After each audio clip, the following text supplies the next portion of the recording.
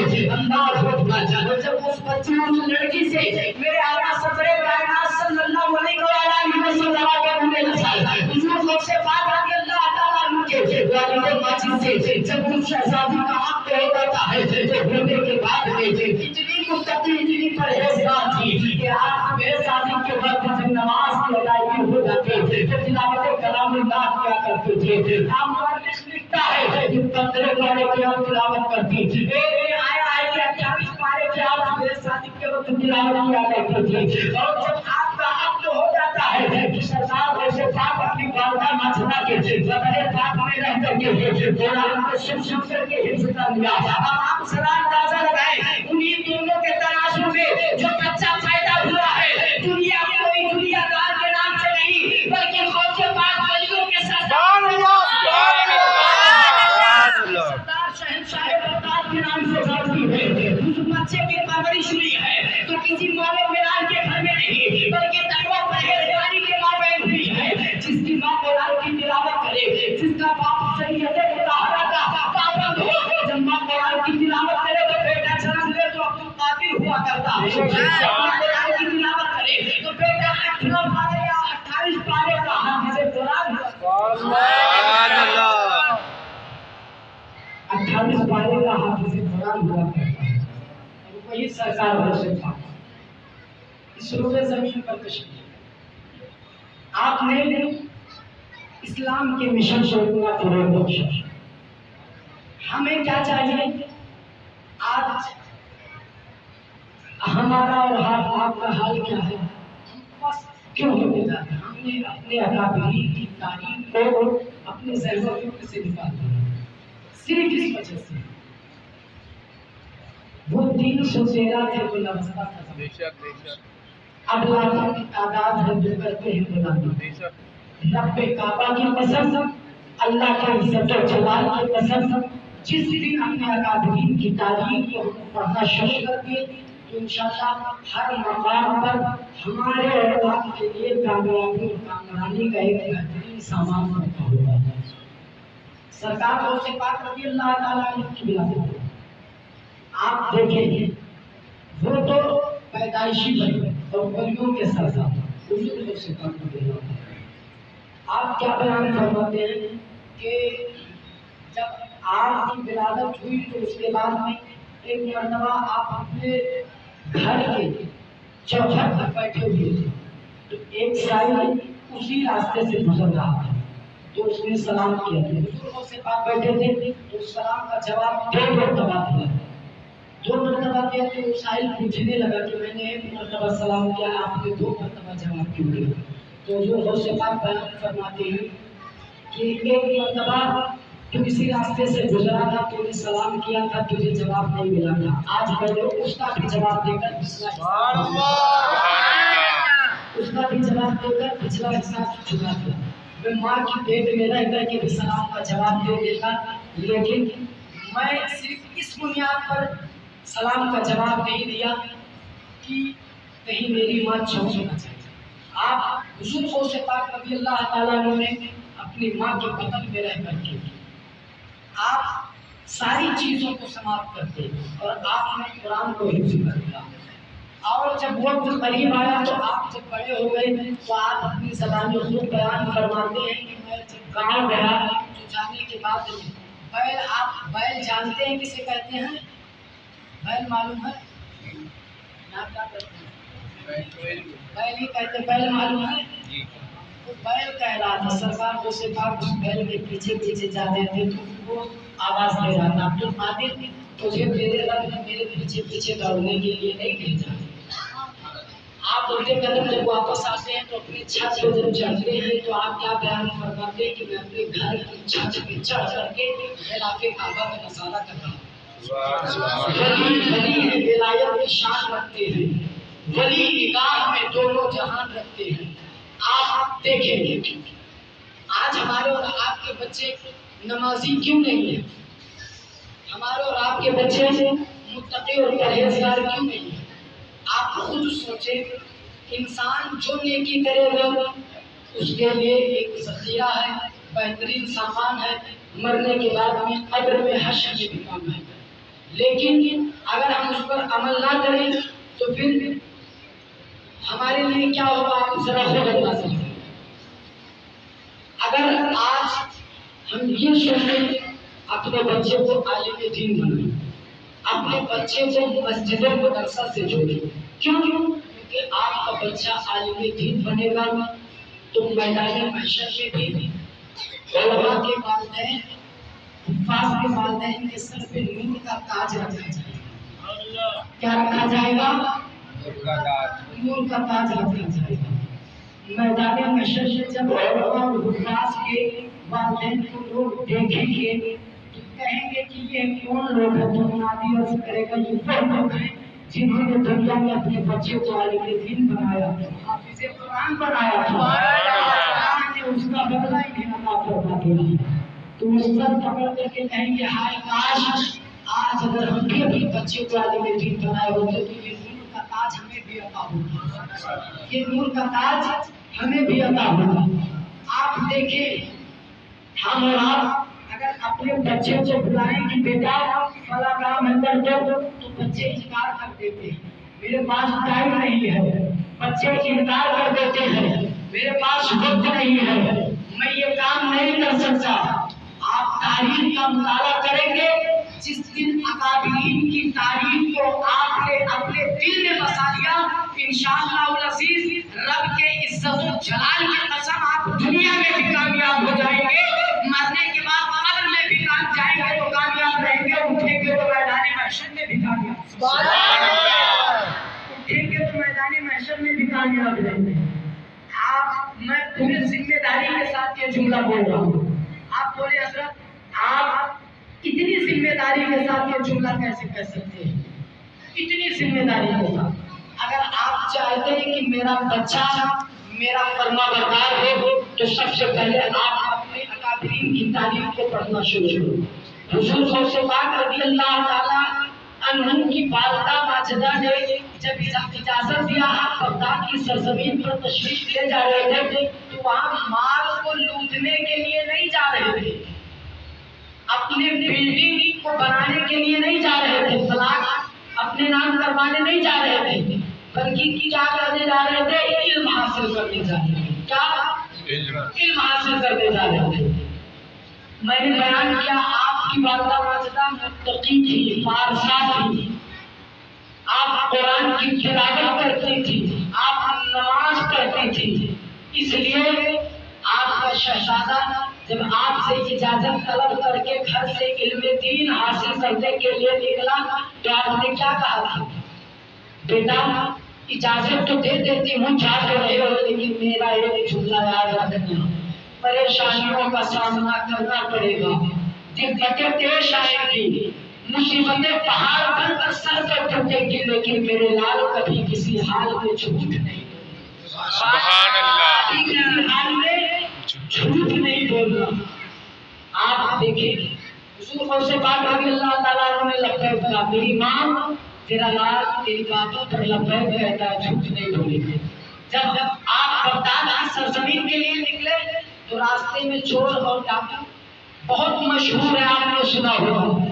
سب کے بیان کرنے کا انداز الگ ہوتا ہے. ذرا میں بھی بیان کر رہا ہوں، آپ اپنے دل کے دریچے کو کھول کر میرے اس جملے کو اپنے قلب میں پیوست کریں. سرکار غوث پاک رضی اللہ تعالیٰ عنہ جا رہے تھے، جب چور اور ڈاکو سارے ساز و سامان کو چھین لیا، سب لوگوں پر حاوی ہو گئے. حضور غوث پاک رضی اللہ تعالیٰ عنہ کے صدری کے بغل میں آپ کی والدہ ماجدہ نے 40 تشریف کیا، سیدھی تھی. کہا بیٹا یہ صدری کے بغل میں ہے 40 اشرفیہ. حضور غوث پاک رضی اللہ تعالیٰ ایک مقام پر کھڑے تھے، ڈاکو سب کے سامان کو لوٹ رہے تھے. ایک شخص آیا کہا بچے تیرے پاس بھی کچھ ہے؟ تو حضور غوث پاک نے مسکرا کر کے کہا ہاں میرے پاس بھی 40 اشرفیہ ہے. یہ جملہ سن کر واپس چلے گیا. کیوں؟ کیونکہ اسے لگا شاید یہ بچہ مذاق کر رہا ہے، یہ بچہ مذاق کر رہا ہے. وہ گیا، دوسرا آیا، دوسرا جب آیا پھر سوال کیا بچے تیرے پاس بھی کچھ ہے؟ ہاں 40 اشرفیہ ہے میرے پاس. جب وہ بھی آیا چلے گیا تو کاموں کا سردار آیا. آنے کے بعد میں کہا کہ بیٹا تمہارے پاس بھی کچھ ہے؟ تو کہا میرے پاس بھی 40 اشرفیہ ہے. بیٹا کہاں ہے؟ صدری کے بغل میں. اس نے کہا اچھا ہے تو ذرا بتلاؤ. آپ نے دکھایا تو یقیناً 40 اشرفیہ تھے. 40 اشرفیہ آپ کی بغل میں تھی. اور جب چور اور ڈاکوؤں کے سردار نے جب دیکھا نا کہ یقیناً 40 اشرفیہ ہیں تو وہ محو حیرت میں مبتلا ہو گیا، کشمکش میں مبتلا ہو کر کے اب من میں سوال کر رہا ہے کہ ذرا بیٹا یہ بتا لوگ اپنے مال کو تو چھپا رہے تھے کہ کہیں ایسا نہ ہو کہ ڈاکو میرے مال کو چھین لے، کہیں ڈاکو میرے مال پر قبضہ نہ جما لے.